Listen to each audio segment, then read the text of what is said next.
Hello and welcome to the Analyst by Vajiram and Ravi, your trusted guide for decoding current affairs for UPSC. It's April 8, 2025 and we have got a power-packed lineup to help you stay ahead in your preparation. In our in-depth analysis today, we'll be exploring India's plan for India's border, what's changing and why it matters for the national security. Then we'll be diving into how India is shaping a future-ready workforce from skilling to education, a vision for India's tomorrow. In the next section, we also will be covering key simplified articles that are highly relevant for the upcoming Prelims 2025 examination, so stay tuned. Hello guys, I welcome you all back again to another interesting episode of The Analyst, where we have today a variety of topics which will be extremely crucial for your examination. And also we know that the integration of current affairs along with your static notes and your existing preparation is extremely crucial. That is why the handout for the detailed discussion that we are having is always there in the description below. So definitely do check them out. And with this, I am going to start with the very first article, which is on our broader issue of border management in the country. And in this particular article, we will try to understand what are the various new objectives under the India's plan for dealing with Pakistan border. And this is again a recent statement which has been made by our Home Minister Amit Shah. And here it is an extremely topic when it comes to the various aspects of prelims information based on the current events of national and international importance. Also from the perspective of GS3, we have the topic directly with the reference of management of our border areas and also the various security challenges that also come from the same. And here, when I'm talking about the relevance for the topic for GS3, let me simply show you some questions ranging from 2019 to 2023. So without any further ado, let us start with the very first topic here, which is regarding the various key announcements made by our Home Minister. Whereas the very first objective that we have to understand is actually trying to improve the technological architecture amongst our borders. And here we are trying to have electronic surveillance systems along the entire 3,223 kilometer long India-Pakistan border. And this we have to achieve by 2029. And mainly when we talk about the latest technologies relating to surveillance, we will be using various AI-powered camera and the sensors, which will be detecting the various cross-border movement in real time, because we have so many aspects, so many examples in recent times due to the movement of militants in the Jammu and Kashmir region, due to the supply of guns, drug trafficking and various other related activities. After that, we also need to have various aspects related to tunnel detection, as also we have to have the single purpose of blocking infiltrators who actually try to enter India via various tunnels, due to which we have to have ground penetrating radar system and also various seismic sensors which will be detecting the various underground movement based on the soil activity too. Next, we will be also deploying anti-drone systems, which is extremely crucial, via various jammers and laser guns to actually neutralize Pakistan's drone dropped weapons, as also was seen recently in Punjab. Right, in 2022-23, there were so many cases where Pakistan were using drones to drop supplies, drugs in the region of Punjab. And finally, we need to have high mast lights, and this will be generally be suitable with various amounts of night vision enabled tower systems, which will be helping eliminate blind spots or those regions which are not well covered by CCTV cameras, or even maybe those regions are so rugged or uneven that human beings or even some technologies cannot penetrate them. That is why we need some proper amount of night vision enabled towers in this region. And here, one of the most important aspects here is to reduce BSF casualties in recent times, and also since the very several decades we have seen that our BSF personnel have been killed in various ambushes by our neighboring country, Pakistan. And that is why we need to be very cautious about the same. And that is why we have to understand that this is a new announcement which is coming from our Home Minister. And also over the same, the current status is that 2 pilot models have been been tested in the Jammu sector of the border, and also 26 technology initiatives are right now under trial, such as anti-drone detection, tunnel detection, and so on.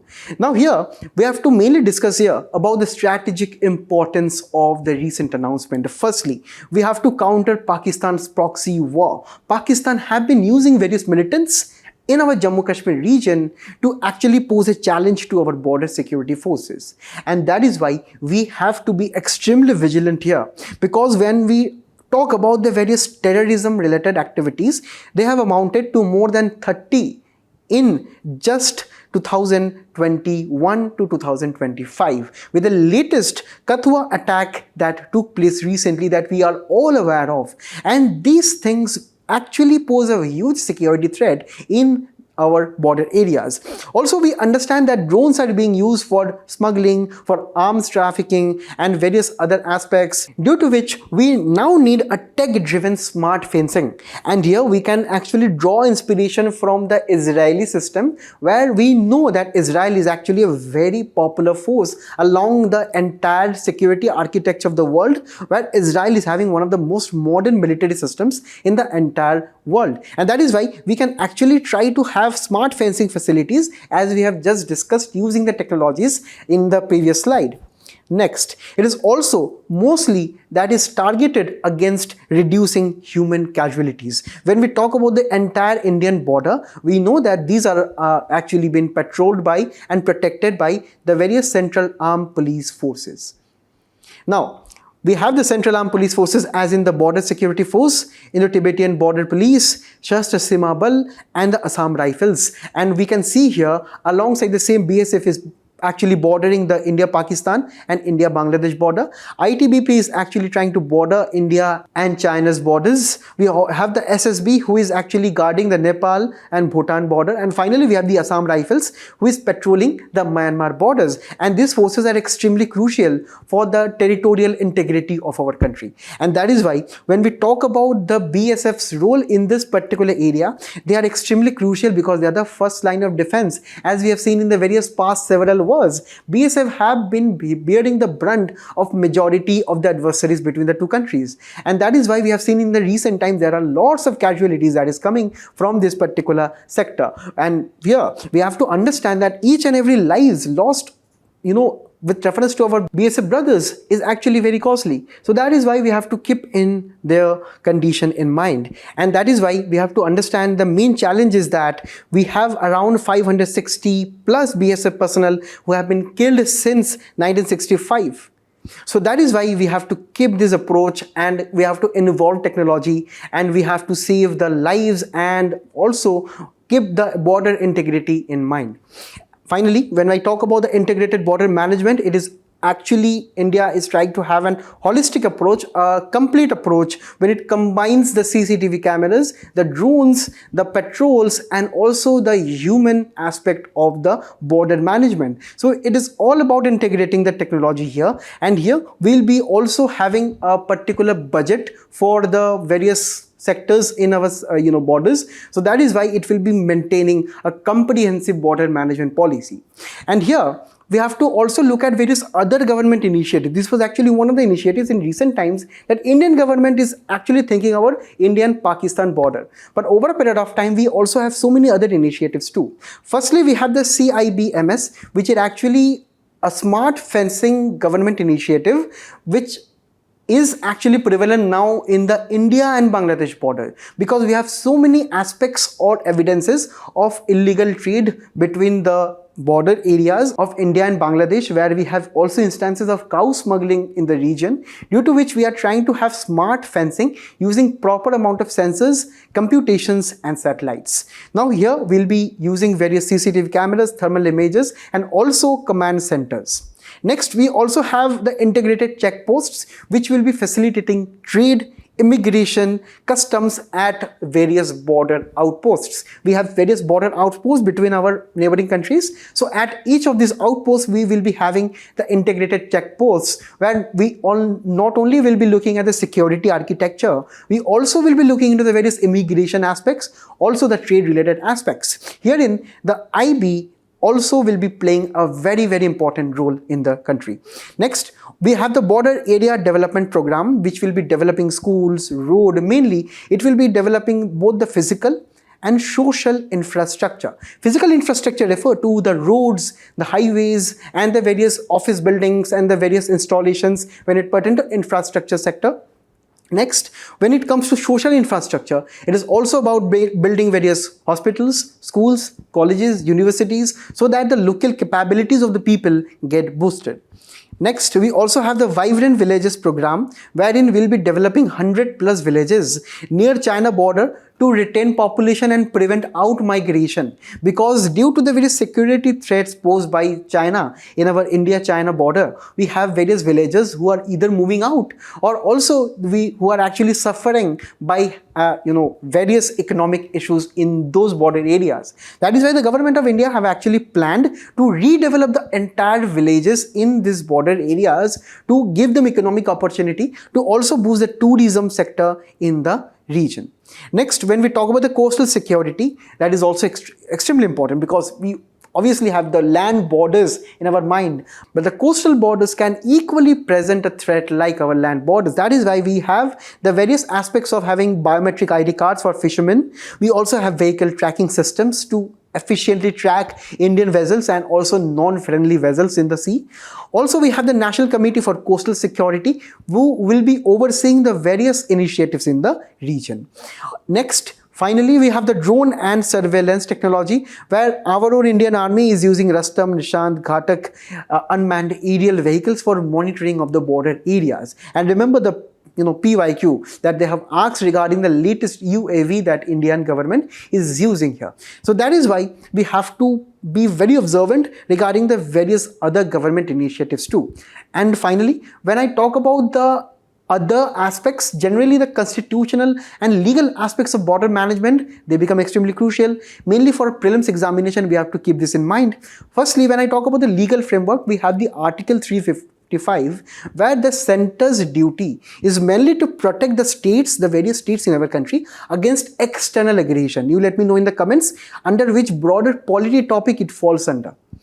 Next, we also recently, according to a 2021 Ministry of Home Affairs notification, it was decided that the BSF's jurisdiction will be extended to 50 kilometers inside border states, right? And here, this actually mainly sparked a federalism debate, because states like Punjab and West Bengal, who are actually sharing borders with Pakistan and Bangladesh respectively, they told that state is actually having the powers under law and order, which are state subjects. So that is why we have to keep in mind that the states will be having issues if the BSF is actually patrolling up to 50 kilometers inside the borders, and that will be maybe undermining the police power in the region, police patrolling issues in the region, and that is why it can also bring in various political implications too, due to which it was actually an opposition which was seen just after the 2021 MHA order. And in this regard, the Supreme Court has also upheld that it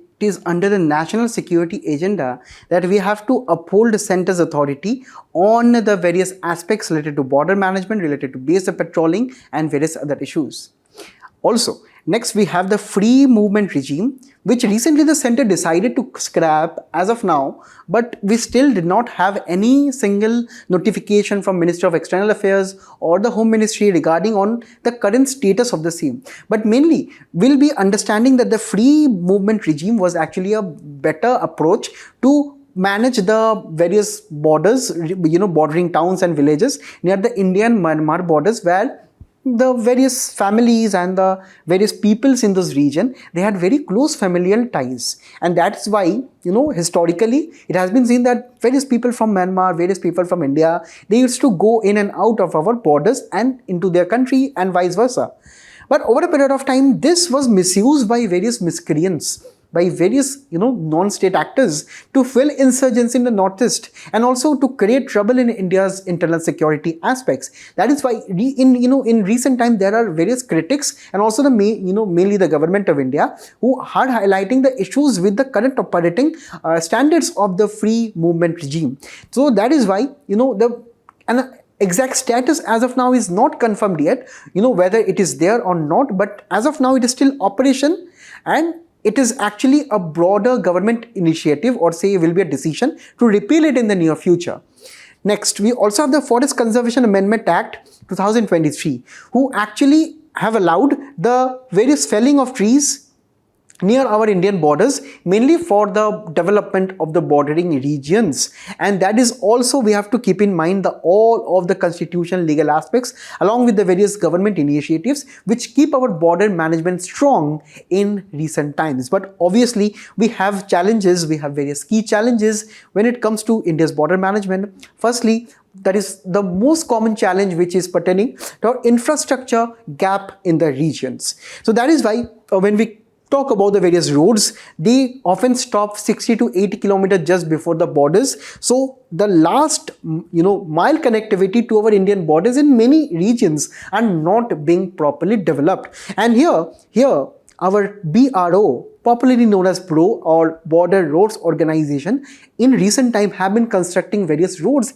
in this manner. In the comment section, you also let me know some of the recent 2 initiatives by BRO to construct road in the border areas. Also, we have to keep in mind that the lack of infrastructure, the lack of roads in this region also have propelled China to build various fast and quick villages in our bordering regions, mainly in Arunachal Pradesh. That is why we need to sort out this issue. Next, there are various terrain issues. For example, consider the heavily dense forested regions between India and Myanmar. Consider the marshy run of Kanch. Also, we have various other aspects of Indo-Tibetan border which are crisscrossed by rugged mountains. So that is where the terrain issues always will be here. That is why we need to use technology, particularly in this aspect. Next, there are high maintenance costs of the various infrastructure. And finally, we cannot ignore ISI's role. They are extremely naughty creatures who sometimes hack and jam our network monitors. That is why we need to come up with better amount of technologies. Next, we also have manpower shortage. As of 2023, we have more than 83,000 vacancies as a part of our CAPF. Next, the coordination is also a very difficult task as of now. We have multiple forces. We have just show you the various forces on the map. Now, we need to establish better amount of coordination. For example, imagine Jammu and Kashmir. In Jammu and Kashmir, we find ITBP, we find Army, we find the BSF, we find the Assam Rifles, we also find the SSB. So in such sensitive regions, we find a multiple forces of security architecture in one region. But despite that, we have a kind of a lack of coordination in between such forces. But when we compare the same with China has established a greater amount of coordination using better amount of management techniques along with technology and real-time monitoring of the security threats. We also have to do that. Next, we also have the cross-border various crimes. For example, the crimes that emanate from the Golden Triangle and the Golden Crescent, as you can see in this map, which are hubs, global hubs of arms trafficking and mainly drugs trafficking. Correct? And here also, when we talk about Bangladesh, we have huge instances of human trafficking, cattle smuggling, and also the use of drones near our borders deployed by our very friendly neighbors to look into what is going into our country and where our sensitive air bases and military bases are. That is why it becomes extremely important to monitor the same. And we also have maritime security gaps. Mainly when we talk about the coordination again on the waters, we have poor coordination between the Navy, Coastal Guard and Marine Police. Mainly it gives rise to various crimes such as piracy, arms smuggling, illegal fishing and so on, which also ruin our good relations with countries like Sri Lanka. So that is why we need to have some proper way forward or conclusion here. So mainly we can have a unified command structure like China, mainly based on our borders, so that each and every security forces and also the armed forces, they can actually collaborate. We also need community participation. That is the most important thing, because unless and until we have the support of the local community, we cannot have any single measure successfully. Next, we have to keep in mind about the faster road construction in the regions, because roads are the lifeblood of the border regions, and China is misusing this particular provision just because we have inadequate road network. That is why mainly we have to focus on the northeast and the LAC region. Next, we need to skill our forces mainly in technology, in language and culture. So that is why we can have better amount of harmony with the local people, and also with the usage and adoption of technology in the armed forces. Next, we must be having more India and neighbor coordination. And while it may seem difficult as of now, but India and China are actually trying to collaborate on the matters, mainly the recent de-escalation talks between India and China on the recent crisis that took place in 2020-21.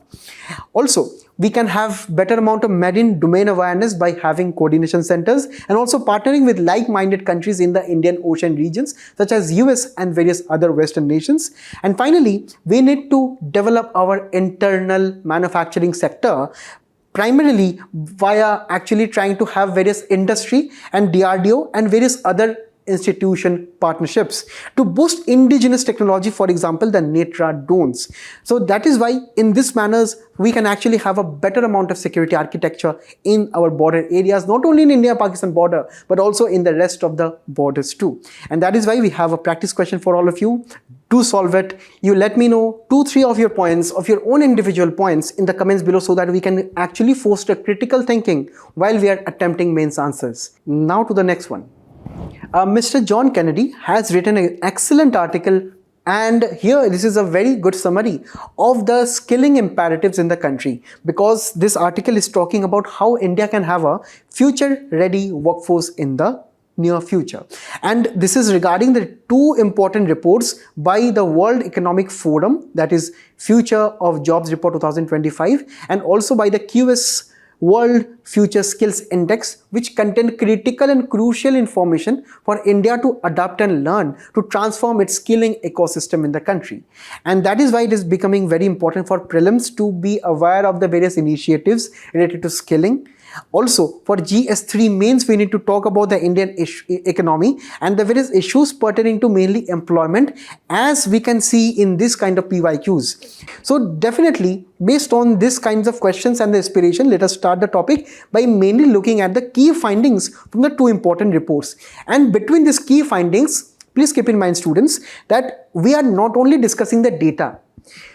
Via the data, we are also discussing the various issues in Indian skilling ecosystem or in Indian job market. So that is why, firstly, focus on what are the main drivers of change according to the Future of Jobs Report 2025.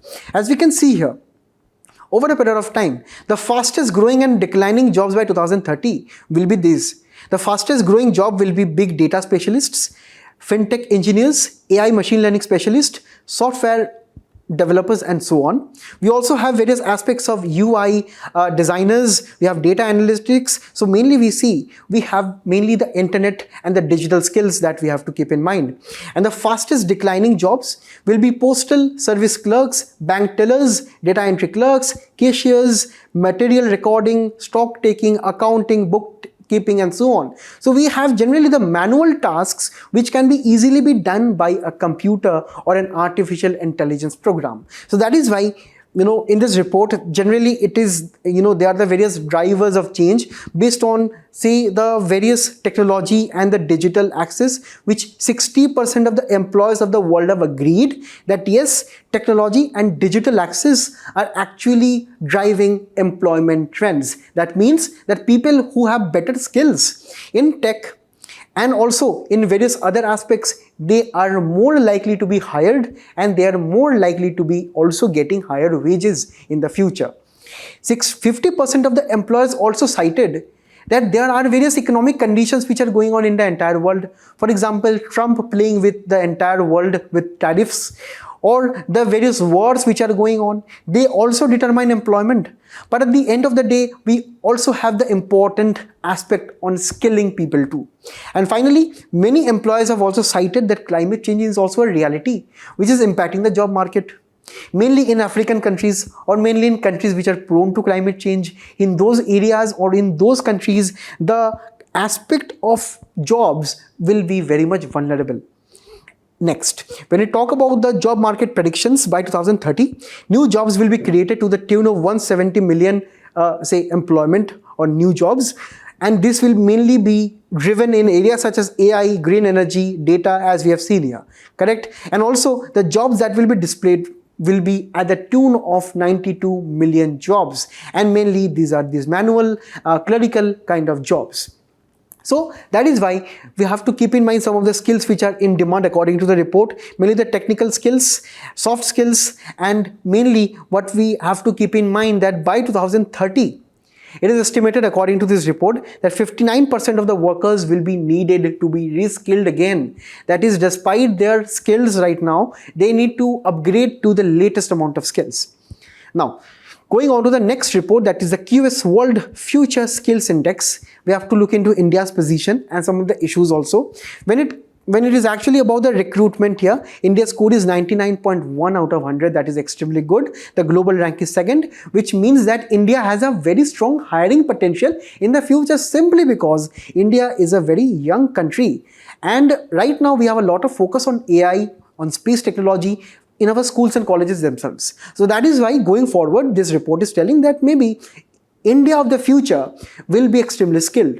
But when it comes to the skills fit, for example, say the workforce preparedness as of now, that is only around 59.1 out of 100, and that is actually telling that our present workforce and the people who are working right now in India, they lack required skills, mainly in the digital technologies.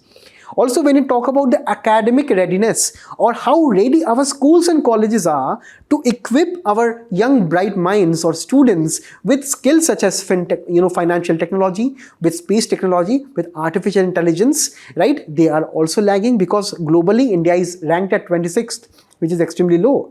And that means that our curriculum in our schools and colleges, they are lagging behind. Finally, when we talk about innovation and sustainability, that is extremely poor. That is only at 15.6 out of 100. That means that we have extremely weak amount of R&D investment in the country, pertaining to only 0.7% of our GDP. Right? And here we also, when we compare this with China and USA, that is more than 2% of their GDP. So in India, we have only 0.7%, and unless and until we do or we conduct research and development, we are not going anywhere in our emerging technologies. So that is why we need to understand why skilling is extremely crucial for our country. So according to this report, and also please do note this quote down in your notes, that skills are the currency of the future. That means if you have the skills of the tomorrow, for example, if you're trained in AI, if you're trained in various other aspects, even if you're trained in emotional intelligence or the soft skills or leadership skills, you are more way ahead than others. So that is why, having skills right now is actually having future currency. So that is why we have to first understand what are the various important imperatives for skill development in the country. Firstly, when we talk about the structural economic shifts, we have the various sectors in the country: agricultural, manufacturing, and service sector, within which we know in the agricultural sector we have discussed unemployment, and mainly this disguised unemployment deters anyone to learn new skills in the future. Also, when we talk about the manufacturing sector, we know most of our manufacturing sector is labor intensive, which means that we use more of labor than of capital, and mainly there is a huge skill gap in our manufacturing sector. Finally, when we talk about the service sector, only a handful of our population works in the service sector, and those people also suffer severely from the deficit of skills. Because mainly, if I talk about one accountant, an accountant can be good with Tally and various other software, but that same accountant cannot upgrade themselves with other skills such as integrating AI or using AI-powered various applications or data visualization tools and so on. So that is why we have various occupations also within the service sector which also are stuck way back in time. So that is why we have to focus increasingly on the sectoral initiatives. Also, when we talk about the recent times, our industry is moving ahead. It is moving on from industrial revolution from 1700s to right now in industry revolution 4.0, where we are increasingly using artificial intelligence, automation, Internet of Things, and so on. Next, the employment challenges are there. that is why we need to focus on skill development, mainly when we talk about our informal sector. That is around 90% of our workforce who do not have any social security benefits. For example, look at the condition of the Swiggy and the various Ola workers under the gig economy. They do not have any benefits, and mainly a large chunk of workers get a part of the gig economy mainly because they are not able to fulfill their higher education or get a new skill in order. That is why they have to resort to such part-time jobs. Next, also when we talk about the low employability condition here, only 48% of our youth are employable. Employable does not mean that you have a degree or you actually pass some examination to get employable. Employable means that you need to have some skills. You need to have some requirements for the various jobs. That is why engineering graduates as of now, for example, are increasingly, ironically becoming unfit for the IT jobs because they are not even on track with the skills, and actually that is not something that they must be blamed for. We have to blame our education system for that. And finally, we also have various skill mismatch. For example, 76% of the graduates, despite being graduates, they are unemployed. And mainly we can also look at the various aspects here. For example, consider the textile industry. The textile industry always have ample of job opportunities, but why such 76% graduates do not get employed in textile industry? Obviously because they have done their degrees in much more advanced courses. Maybe they have also done their masters. Some maybe also have done their PhDs. Do you think that a particular candidate will be working in a textile factory after being graduate or masters or PhD? Obviously not. So this is actually a form of unemployment. Can you let me know in the comments below what type of unemployment am I referring to here? So this is why we have so many employment challenges. Next, also when we consider the demographic dividend, 65 of our population is under 35-year-old, but only, we have to understand that out of this 48% of the youth are employable because of high amount of unemployment, that is to the tune of 7 to 8%. And finally, when I talk about the global opportunities, when I talk about going beyond our issues and right now talking about opportunities, we have to understand that the entire world is right now factoring in the China Plus One strategy.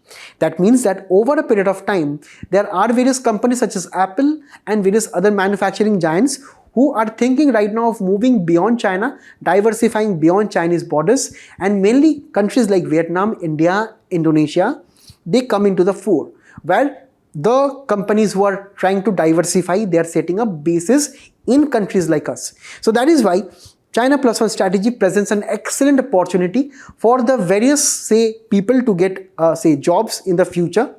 And also, we have to talk into the renewable sector right now because green jobs are having the potential of creating 3 million jobs by 2030. That is the various jobs which will be created by boosting the renewable sector in solar, in wind, and so many other technologies going forward. Also, we have to keep in mind the electric vehicles and the various batteries and the various technologies involved within them.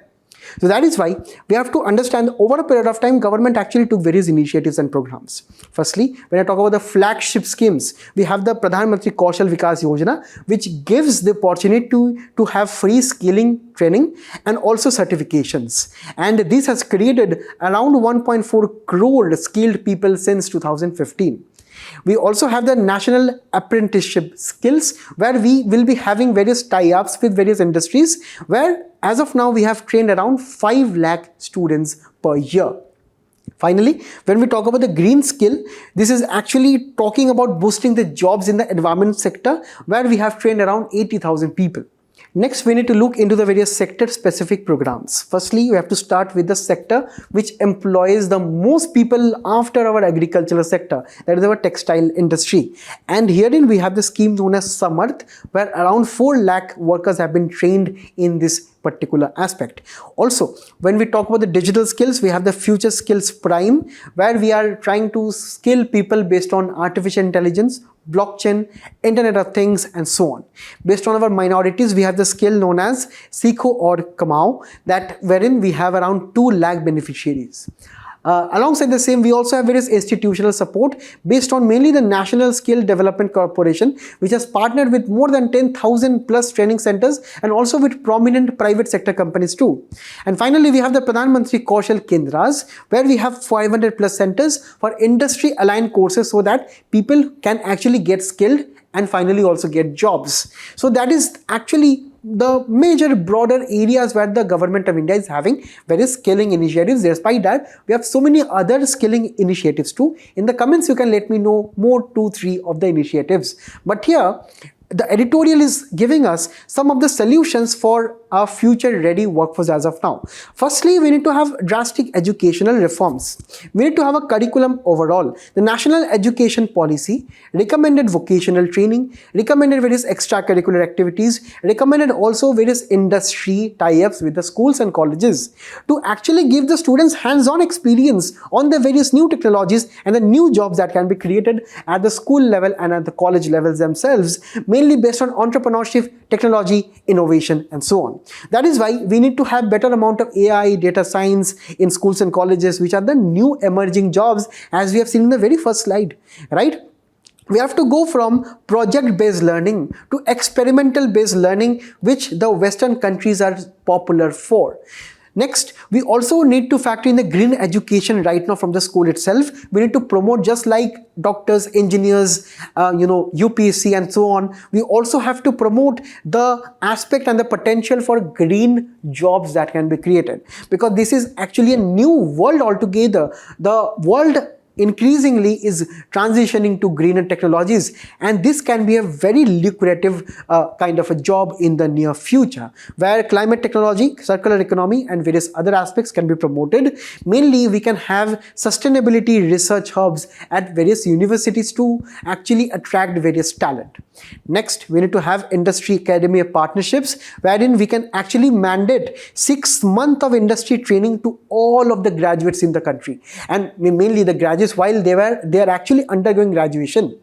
Next, when it comes to the corporate sector, they also must be having the responsibility of sponsoring various amount of skilling labs in the country. For example, the Infosys Campus Connect. So these are the various examples you need to keep in mind for your mains. Next, we also need to implement the various government initiatives and the improvement. For example, we need to promote better amount of digital infrastructure, where we can expand the 5G and broadband services to rural areas, because there are mismatches between the urban and the rural India, between their skilling imperatives, where urban India is much more ahead, rural India is lacking behind, mainly due to various infrastructural issues and nothing else. That is why we must be focusing on that. We can also create a national digital library or university to actually focus on imparting the skills on a digital medium. We also have various existing portals based on the same. You let me know in the comments the name of the same.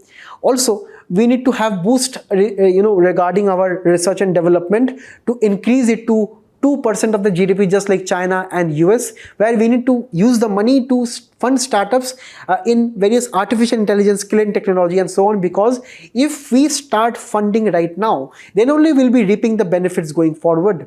And at the end of the day, we must be recognizing the informal sector and the skills that they have. Often we see that the various informal sector in our country, they are often having better amount of skills. So let us award them, give them certificates. We can give them credits under the National Credit Framework so that they can use those credits and they can exchange it for various academic degrees later. Also, we must be focusing on right now the Pradhan Mantri Kaushal Vikas Yojana 4.2, where right now, apart from training on various other skills, we can actually train the people on AI, robotics, IoT, which are the skills of the future. That is why our Prime Minister, right, in recent times have focused on 4 topics: youth, women power, poor, and also the farmers in the country.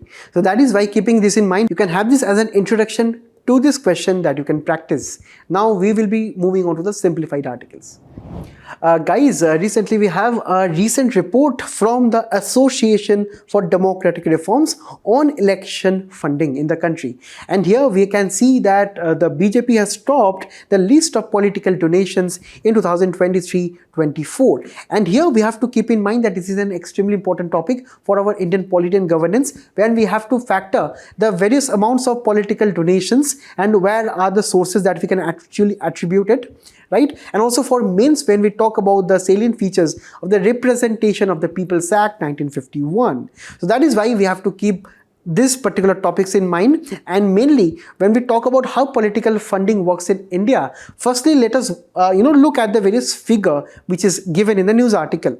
As we can see here, out of the total 20,000 crore say political donations, we can understand BJP has reaped the majority of the same, followed by Congress and also the various other political parties, correct? And also when we talk about the top donors here, we can find that here we have a Prudent Electoral Trust, right? And also we can understand that apart from that, the various political parties, mainly the INC, has also resorted to crowdfunding to fund its various activities. So here, when I talk about how the various political parties are funded in the country, mainly they receive funds firstly via state funding, while the direct funding by the government of India to the political parties is rarely seen in the country. We have various amounts of indirect funding. This can be in the form of various subsidized transports, right? Tax exemptions for political parties and so on. So these are indirect sources of funding.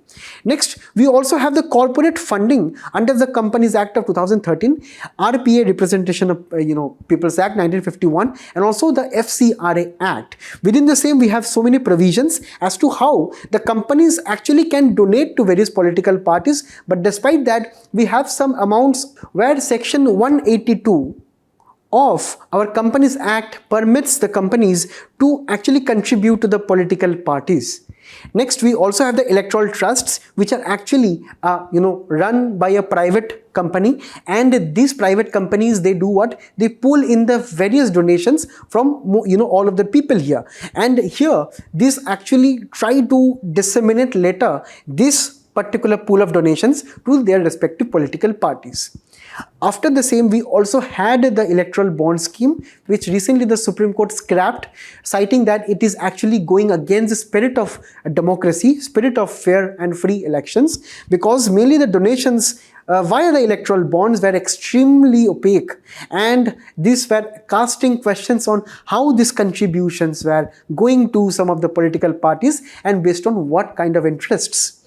And finally, some of the political parties in recent times are also actually going via crowdfunding. Crowdfunding is a very welcome move because in the Western countries, they generally rely on the crowdfunding sources and also various other aspects too, reflecting a healthy picture of the public funding the political parties. So based on this, we have to understand, based on the data also we have seen, right, there are some gaps in the equitable distribution of political donations to various political parties. That is why we need to ensure that in any democracy there must be equality, and also the opportunity must be given for every political parties to fight and contest the elections. That is why we must be taking some reforms over a period of time. Now, firstly, we can actually consider the state funding of elections. There are so many committees, right, which have actually advocated that we can go forward with a state funding of elections. Mainly when we talk about the second ARC report, it recommended that we can go with state funding. Also with reference to Dinesh Goswami committee recommendations, they also recommended the same. Next, according to our former Chief Election Commissioner T.S. Krishnamurthy, he recommended that we can actually have a national election fund. So based on the fund, we can disseminate the various monies that are part of the fund to various political parties based on the amount of donations. Next, we can also consider bringing political parties under Right to Information Act, and under this particular act we can actually pose some questions to actually know about the nature and the sources of various political donations. Next, we can also conduct regular audits of the political parties and their particular fund and make the report public. We can also have membership model of the political parties, where if you want to donate to a political party, you can be a member of that political party and you can actually donate on a monthly basis or a yearly basis if you are an individual or a corporate. And this particular membership make it extremely easy for us, people like us, right, the public, to track as to how much of the political donations are actually accruing to a political party from a particular individual. And finally, we need to have strict disclosures and reporting requirements when it comes to the matter of political donations, because it becomes extremely important to know where our political parties are getting the money from. And that is why we have a question from mains in 2017, where this question pertains to the various reforms that the Election Commission of India have taken in the recent times. We can also talk about the recent discussion of the recent data as a part of this question. So you can try to write the answer, you can try to attempt the same, and now we'll be moving on to the next one. In this article, we are talking about the status of the custodial torture in India according to a recent survey done by the CDS Lok Niti. And here, it becomes extremely important for prelims for Indian polity to understand the various provisions for custodial torture, if or not they are in the country. Also, for GS2, we need to understand our constitution and some of the essential features. Now, straight away, when I start about what is a custodial torture, we generally understand, we have seen in so many movies, generally in Jai Bhim and various other movies, where the custodial torture is very much prevalent. This generally means that the police forces, the armed forces, the paramilitary forces, right, they inflict harm on the people or on the individuals in police, judicial or military custody, right? Those people can be arrested, those people can be just be on the verge of being arrested, but still, we have to understand that human beings have something which we know as, basic human rights, and custodial torture just do not obey those kind of human rights by actually having various brutal forms of physical violence, for example, such as beating, electric shocks, sexual violence even in cases of women, also psychological stress such as sleep deprivation, threats and humiliation. These are the various forms of custodial torture. And now when we look into the data, we see a decline in 2020-21 when we saw around 100 custodial deaths, but in recent times it has risen to around 175. And here, when we talk about over a period of time, right, the states with highest custodial deaths, we have Gujarat, Maharashtra, UP, Tamil Nadu and Bihar. Based on this, we have so many infamous examples of various custodial deaths based in Tamil Nadu, in Bihar, in Jammu and Kashmir even, where we have so many instances of police, judicial custody and also army paramilitary brutalities in this custodial violence cases. Now we need to look into if at all we have some constitutional or legal safeguards in this matter or not. Mainly when we look into the constitutional articles, we have the fundamental rights, right? We have the Article 21, which is giving us the basic right to life and dignity, where we can have the implication that we should not be subjected to torture in police or judicial or parliamentary custody. Into Article 20 subclause 1, we also have the provision that there must not be any conviction beyond prescribed law. In Article 20 subclause 3, we also have the right against self-incrimination. So this tells that we have various constitutional rights straight away against such unchecked violence. And also when we talk about the various legal provisions which are now a part of the BNS and the BNSS, right, we have these provisions under the same. Earlier we had the provisions under IPC, CRPC. Right now we also have the provisions of having protection against confessions that were taken by the police under threat or violence at the police stations. We also have the protection under any punishment or any kind of harm based on this kind of confessions, and also arrest procedures and everything are actually mandated as a part of the BNS and BNSS. But how much of the people are actually aware of their rights? How many of the people are actually aware of the constitutional or legal provisions? That is a matter of concern. And also when we talk about the other aspects, we have to talk about the United Nations Convention Against Torture, where India has signed but yet did not ratify. That means India is not actually following under this particular convention, for which we do not have any national law on this particular matter. Next, we have the D.K. Basu versus State of West Bengal 1997, where Supreme Court laid out some guidelines against custodial torture. We also have the state of UP versus Ram Sagar Yadav 1985, where actually Supreme Court tried to lay down the various issues that pertain to this custodial torture. We also have the Nambi Narayan case of 2018, where we have explicitly Supreme Court highlighting the psychological torture and the various trauma that people go through under custodial torture.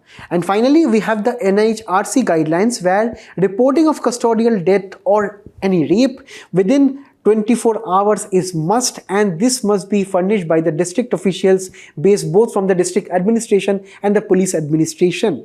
So we have some of the provisions here, and here we have some report that is from the Lokniti Center for the Study of Developing Societies, and here this is in collaboration with Common Cause. It is talking about the various brutality cases, mainly on the various questionnaires that the survey have inquired to under the various evidences of custodial deaths. Now, this table 1 is actually talking about the police violence, whether it is for the greater good of the society. It is all right for the police to be violent towards subjects of serious offenses. Please note that these suspects are not yet convicted. Right? They are still suspects. Despite that, the police actually agree that, that these particular suspects must be subjected to such kind of violence. Next, when we talk about the justifying the violence, is torture necessary and acceptable to gain information in the following kinds of cases? For example, say in cases where we have rape and sexual offenses, when we have serious offenses and so on. So, majority of our police, they believe that for such offenses even the suspects need to be subjected to such custodial torture. Also, when we talk about the various say nature of offense, for example, say petty offenses or serious crimes, right, actions such as third degree torture or actions like slapping and so on, they are much more seen in offenses such as serious crimes. Correct? Also, when we talk about the police views on mandatory reporting, where police must be reporting the same, correct? They think that they must be reporting the same to their upper subordinate ranks or to the IPS levels, correct? And finally, table number 6 is actually that table which is telling that if any junior police personnel have legal protection to actually raise a complaint against the seniors who conduct custodial violence, would they report it to the higher officials or not? And mainly it has been seen that they will always give this report to the higher officials that their seniors are conducting custodial torture. So it is actually a very human trend to understand and appreciate that custodial violence is not always bearable for even the police themselves, but they have to do because it is kind of an established convention rather. So that is why we have to keep in mind that the growing trend of custodial death is not at all a healthy signal for our prison reforms or say the criminal justice system. That is why we have a UPSC PYQ from 2021 based on judicial custody. So you let me know the answer in the comments. And also in 2014, we have a question on the National Human Rights Commission, which can be indirectly linked to custodial deaths. Now guys, in this article, the Supreme Court has actually pulled up the Uttar Pradesh cops on the various allegations of breakdown of rule of law in the state. We'll be looking into the case, but before that, we have to look into the prelims information regarding the rule of law. Now, based on this, we have to understand the importance of law for any society. We know that every person wants to be free in their lives. They do not want any restrictions. They do not want any kind of impediments on what they are doing. But for a society to function well, we need laws in function.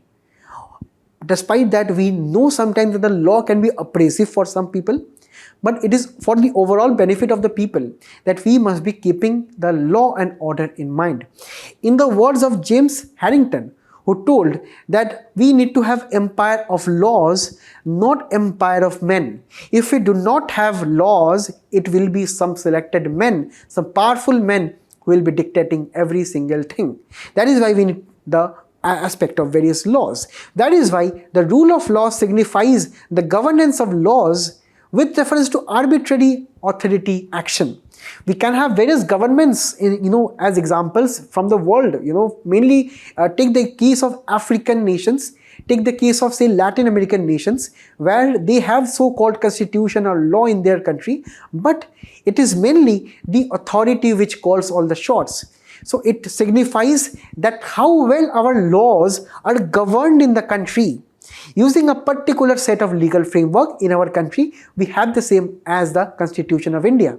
So that is why we have to keep in mind that the rule of law is mainly factoring in how we are well governed according to the various provisions. Now, according to John Locke, it is also about the natural rights such as life, liberty and property, which must be protected by law.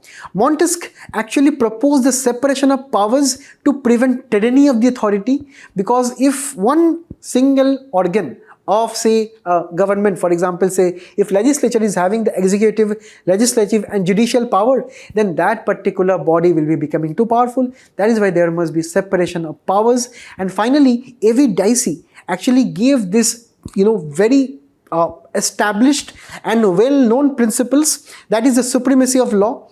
That is, supremacy of law will always prevail over discretionary power. Law must be supreme. Law of the land is the most supreme here. There must be equality before law, that is, no one must be above it, be it a powerful person, be it a rich individual, be it a poorer class, no one must be above the law. Finally, when we talk about judicial independence, it is also about the judiciary to uphold the same. So when we talk about the same, we have the basic structure doctrine here, which is actually talking about how strong our rule of law is, and also under the preamble we have the words of justice, liberty and equality, which also reflect the symbolic presence and also the significant presence of rule of law in the country. Now here, when I come to the case here, what happened is actually, two individuals were facing a civil dispute of a check bounce of a simple amount. For example, say if a person is not able to pay another person because of insufficient funds in his bank account, the check can be bounced, right? But the UP police is actually translating all the civil cases like this, which are civil cases under Negotiable Instruments Act or various other acts. They're transforming these cases into extremely severe cases. As we can understand, civil cases can be concerned with property, contracts and so on. Correct? Criminal cases are examples such as theft, murder, fraud and so on. Correct? And mainly when we talk about the, say, civil laws and the various civil aspects, the main objective is to give compensation, enforcement of rights. But here in criminal cases, the main objective is to punish the people with a jail or fine. And mainly under civil cases, the burden is actually of probabilities of whether you did the offense or not. But in criminal cases, it is mainly that you have to prove that you did not at all commit that offense, otherwise you will be punished. So that is why this kind of conversions become extremely problematic, because if we come, just for the sake of punishing one individual, you cannot convert a civil case to a criminal case, and that is why it is violating the rule of law. And here this is giving arbitrary power to the police, and here Article 14, that is equality, pertaining to equality, is also violated, wherein we have seen many police where they are misusing various sections to pressurize people into confessions, into settlements. And finally, it is also in the police who is taking the advantage of the judicial backlog. The police, they already understand that civil cases take 5 to 10 years. And police, if they want to solve one case extremely fast, they can actually file a case under criminal case, because criminal cases get fast tracked, and they can also force the various accused to settle. And that is why the Chief Justice of India told that this is extremely wrong which is happening in UP. Civil cases are being translated into criminal cases, and people are being labeled as criminal, which is an absolute breakdown of rule of law. So this is what we have to keep this in mind for this article. Now you can attempt these 2 PYQs from 2018 and 2023 in the comments below. Okay. Indonesia is planning world's largest deforestation for farming, and here we have to mainly understand the implications for the same and also our mapping aspects. Mainly when we talk about Indonesia, we have this region which is a connective kind of islands over the Pacific Ocean, correct? It is mainly consisted of Sumatra, Kalimantan, Sulawesi, and also some portions of the Papua region. So Indonesia is spread across the region, and recently the government of Indonesia is planning to clear 4.3 million hectares of sugarcane based bioethanol, rice and food crops. So here, based on the previous regime, right, where the previous regime also expanded the food estate policy by cutting down the trees and establishing agricultural farms in the forested regions. So this particular government is also trying to do the same, and here mainly they are focusing on the Papua and the Kalimantan islands, and which are actually consisting the world's third largest rainforest. And here this area will be entirely around the size of Belgium. So imagine the size of Belgium being cut down, right? The forest being cut down and fields being, agricultural fields being set up for the cultivation of sugarcane crops, mainly to, promote bioethanol and various other rice and food crops, correct? But here, apart from the loss of forests, we also have so many endangered animals of Sumatra. We have various animals such as the orangutan, the Sumatran tiger, the clouded leopard, the Sumatran elephant, which are extremely crucial for the biodiversity in the region. But despite that, the government of Indonesia is proceeding on with promoting biofuel, bioethanol, because they believe, and also the entire world believes, that if we try to blend bioethanol with petrol and other fossil fuels, it will be reducing our overall carbon footprint, because the entire world is in a net zero race, where they want to show that they are sustainable, but in the process they're cutting down trees in this particular manner. And we have to understand, International Energy Agency actually promoted the use of more bioethanol and blending of biofuel, but over a period of time the agency also have cautioned that the expansion of biofuel should not be coming at the cost of environment such as this. And generally that we have to understand, Indonesia has a vast potential for biofuel production, but at the end of the day it is also causing this environmental aspects or environmental degradation. So this is what we have to keep in mind, and you please attempt this 2020 question in the comments below based on the National Policy on Biofuel of India, and which of the following can be used as raw materials for production of biofuels. So let me know in the comments. In the last article, we'll be discussing about the PM Ujjwala Yojana and also the recent government initiatives to hike the price of the same. But here, mainly we have to focus on the initiative here of PM Ujjwala Yojana, which is Ministry of Petroleum and Natural Gas initiative, which was launched in 2016, and the main aim here is to make LPG or liquefied petroleum gas affordable for the people of our country, because mainly we had majority chunk of our population using wood or various other combustible fuels, which causes indoor air pollution, and that is why, to make cylinders, LPG cylinders, much more affordable, this scheme was launched as a deposit free LPG cylinder scheme, mainly for the vulnerable sections of the population, where the target beneficiaries will be adult women, that every individual household must be having an adult woman more than 18 years of age, mainly belonging to SC/ST households, most backward classes, Antodaya Anna Yojana card holders under National Food Security Act. We also have the T and X tea garden tribes, forest dwellers, and people residing in island and river islands. So these individuals will be having a cash assistance of 2,200 rupees for a 14.2 kg cylinder connection and 1,300 for a 5 kg cylinder connection. So here they can get up to 12 refills per year, that is 1 refill per month. They can also get the subsidies for the same. For example, if they're paying for the LPG cylinders, they will be getting the subsidy directly to their bank. And mainly the government has actually brought in the initiative to bring in price control mechanisms, because we know that India is dependent on the LPG imports, right? More than 60% of the LPG are fueled by imports. That is why we have to keep these things in mind.